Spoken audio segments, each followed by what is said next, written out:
when we're in the process of transition, it's like, what is really going on? Yeah. But I think all that's waiting for us at the next stop. Everything that we're in right now is preparing us for it. Yeah. And then we're like, God, what are you doing? Like, with all due respect, God, what are you doing? Yes. Where am I? What is this? And I don't like feel like no dang fish out of water. Right. You know what I'm saying? Yeah. And then you get there and you're like, oh, thanks. You believed in me like that. Wow. Like you waited for me through all of my foolishness, and then you just give me what you wanted me to have and qualify me to do it. Sorry and thanks. Okay, so it sounds like you can identify with this. Yes, Lord. Yes, Lord. All right, so oh my goodness. I'm just curious. I need to know this because I don't sit down with many people and talk about that part that can as easily and readily go, oh no, I know exactly what that is. Mm-hmm. So can you talk to me about specifically when you get called to that transition? Because the thing that I'm very acquainted with at this point, Tina, is that like you say yes before you know what you're actually getting into. That's submission. And if you don't submit to God, you don't get to resist the devil. If you don't submit to God, you don't get all that comes with humbling yourself before him and submitting to him. I'm sorry, but I have to ask for a napkin. Of course. The air is making me a little watery over here. Yeah. And you know, I'm a girl, so we like to be cute, and I can't be over here like sniffing, Understood. and, like, wiping noses and stuff like that. Yeah, for sure. But I got to do something. Okay. But you know, if you knew where God was going, then you would be his equal. You know what I mean? You would be his, I don't know, co-producer. And God doesn't have a team. He has servants. He has children. You get to be on his team, but it's his team. And so you say yes. You say yes because you trust his sovereignty. You say yes because you know that his thoughts are far higher than yours are. You know that his ways don't be making sense to us, but he made us. You can't think his thoughts. He came up with you and all that makes you who you are inside and outside. And that great gift that you really impressed with yourself, yeah, he passed that out to countless people and been doing it way before you ever got here.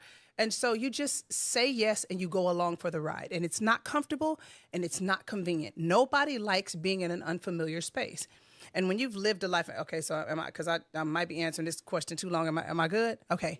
So especially when you've lived life, you was a whole entire pastor for several years, a whole ministry, doing well. I've been whole entire Mary. Like, the world has known me because of that. I went from that to television and to all of these things. And then I did a solo project after the devil tried to devastate my life, but God made it a testimony.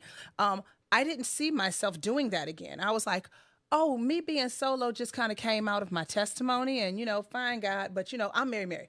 And when I finish, being fully, preoccupied with my kids, I'll get back to that. I didn't plan to do a solo project again. I didn't plan for a lot that is to come. And right now it is a bit uncomfortable for me because Mary, I know. Right. Absolutely. Paul, I know Jesus, I know, but who are you?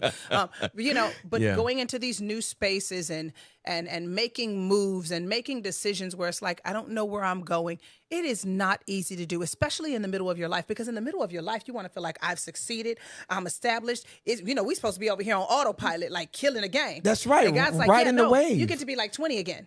You get to be fresh out of college again, figuring it all out. I'm like, God, I'm raising kids. I can't be figuring it out. I'm trying to teach them how to figure it out. Like, God, I've succeeded. I worked hard to get here. I mean, thank you for the gifts that you gave me. The whole platform, just basically you orchestrated the whole thing. But God, we went on and did that. Yeah. Like, why we got to do something else and I got to be over here lost and clueless and living by faith. I live by faith to get here. Now, I got what faith has created. We got to start back over and be clueless. It's not always wonderful, but it's purposeful. And it'll be a massive blessing if you just trust God. I think about so many stages and phases of my life when I didn't know what I was going to do. I thought I was going to die. I didn't know how it was going to turn out. And I look back at it because it's back there. Yeah. Because God brought me through and gave me a testimony and helped me to grow, and I'm better because of it. And so when I reflect on who God has always been and how trustworthy he's always been and how superior his way of doing things is, wisdom dictates, since we over here halfway in the middle of our life, wisdom dictates Go with God. Yep. You make your plans. Yep. But go on and follow the path that he has. Yep. And it is not easy, especially when you got to face you and figure you out and address the you that you don't really love, you don't really want nobody to know about. I just kind of want to focus on, I'm gifted. I got really good intentions. I mean well. I pray a lot. I repent a lot. Let's focus on that. No, let's focus on the part that you're not dealing with that won't be able to go to the next level. And you got to do that in the middle of your life while you're trying to teach teenagers how to be, and you realize you didn't actually figure it out too well.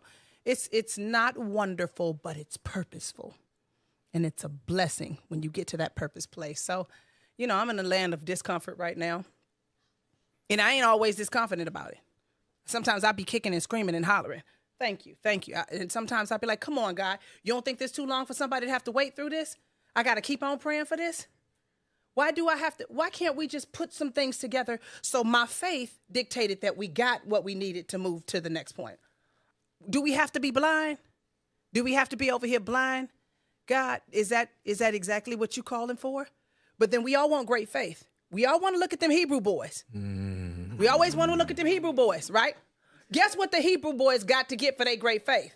Fire. The fiery furnace. They got fired. I'm exclusive to God. I'm rocking with Jesus. I'm rocking with Jesus no matter what. I ain't bowing. And if God don't even get us up out of here, we know we can't, and we trust that. Cool. Get on up in there. Well, I thought God was going to have a little intervention. You see my great display of, of exclusivity, did you see that allegiance that I had, God? Didn't that mean something? So I'm over here like, yeah, you see the way I'm holding down for God? He going to come through for me. He going to come through while you in that fire. Because there's a different kind of trust that you develop when you're in the fire. Escaping, why does he say, count it all joy when you get to go through all these various trials and temptations? Why? Because you're going to get to develop some patience and some endurance. You're going to get to learn how to trust me while you waiting for me. And when you finish doing that, guess what I'm going to do? I'm going to make you perfect and entire, lacking nothing. So we want to be perfect. We want to be entire. We want to lack nothing. We just don't want the process that it takes to get there. So we go kicking and screaming. But thank God we at least get to kick and scream as long as we're going. So I kick and scream a lot of days, but I'm going.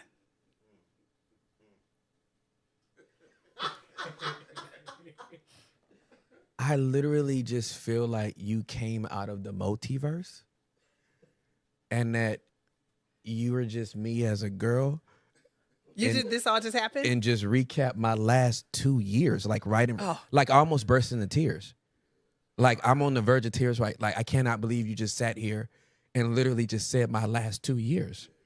That's what you just did. And I'm not okay in the best way. You literally just ran down my last 2 years. God is faithful. God is faithful. I have a song coming out on my new project. It's not finished yet. And what's crazy is this project of mine. I don't be trying to do these shameless plugs and whatever. That's not my. I don't get down like that. Do them. But my songs are my stories. Like they real. They real. This, like, I should have called the record It's Personal the third time around, because my music, they're my prayers. It's my confidence in God. It's what I've gotten from him while I'm sitting on my knees. God speaks to me through music. And there's a song, this one I'm actually doing with Erica. It's going to be Tina Campbell featuring Erica. But the song says, you're faithful, faithful. You have been faithful. I can't deny you've been faithful. Faithful, you have been faithful every time. And I can't remember exactly, but the lyrics say something about something happened, something about the last time. Said that I was dying, but I'm still alive. How quickly we forget how you loved me and you carried me before, and you're still that same God, and you'll do it once more. Like, God is literally faithful in this inconsistent world, and we are part of those inconsistencies. Yep. He is the constant. Yep. Like, he literally is the same yesterday, today, and forever, because he's faithful and he's loving. Yep. He is an amazing father. He does not abandon his children. I'm not going to ask that question because I don't know if we should talk about that. But, if you love your children, you'll discipline them. Absolutely. Whatever your discipline happens to be. Oh, for sure. I spanked and I'm them. old school, so Yeah, there's that. yeah, we whooped them. Well, And now they do military stuff. You come on, yeah. Just sit up and hold this book for 10 minutes, you know, not 3, for 10. You know what I mean? And hold it up. You know what I'm saying? Listen. Get them arms up. Lift it. I want to see trembling shoulder caps is what I want to see. Yeah. Yeah, I want to see the muscles forming while you're holding it. That's exactly. But the thing is this, if you love them, you're going to teach them. That's right. If you love them, you're willing for them to hate you right now, not be feeling you right now, as long as I don't sit up here and screw up your life because I didn't train you and position you to be able to live it well. You know what I mean? Like with God's help. Yep. Are we supposed to train? If God's telling us you're supposed to train up the child the way that they're supposed to go, what you think he's doing with his children? He's training us. And we disciplining our children, and God disciplines us at times. Like, you didn't learn that lesson. Right. So I'm going to let your own choices land you in the fire. Yep. But I'm going to be in there with you. Yep. Then I'm going to get you out of there. Yep. And I'm going to let the world see it. Yep. And they're going to have faith because you lost your way and you found it in me. You had to be in the fire. But all of them finna get saved. All of them about to be drawn to me because you was in the fire. So the thing about God, he really is a good father. And if he's going to be that good father that he's helping us to be, we going to have to be in some situations where we feel like, God, you done left me. You ain't listening to nobody. You ain't answering nobody. You ain't sending somebody to because I'm over here lost and clueless and I'm discouraged. Sometimes he just want us, you get to be alone with me. Mm-hmm. You defaulting to those people too much. You seek them too much. They become a replacement for me. So now I love you so much. My baby. My baby. It's time for you to be with your daddy. And thank you for aunties and uncles and church leaders, saints, and friends. They're not me. Yep. I need you to see me. Yep. And sometimes when you see them, instead of seeing me, you depend on them.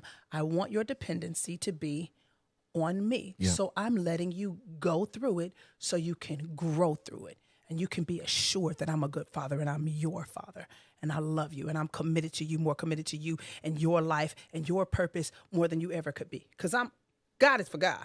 I think I heard some preachers or some say, God is for God. He's for him. He's for him.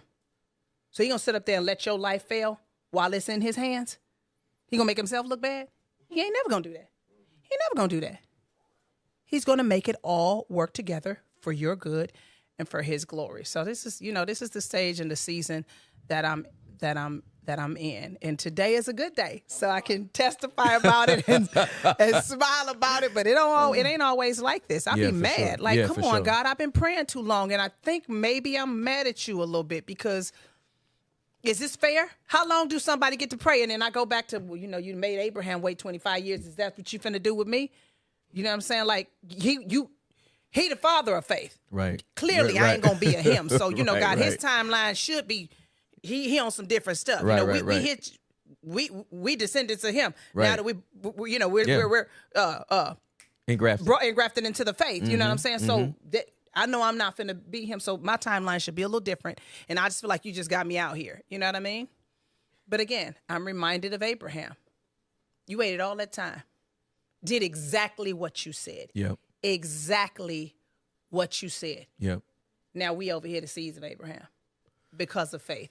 So I just, I'm learning. And this stuff that I be going through in my life is teaching me what nothing else would teach. If God gave me what I wanted, I would not have learned what I've learned to be here. And I wouldn't be qualified to be where God is taking me to. So since he's the one that's qualifying you, he gets to come up with all of the processes of the qualification, all the requirements. Right.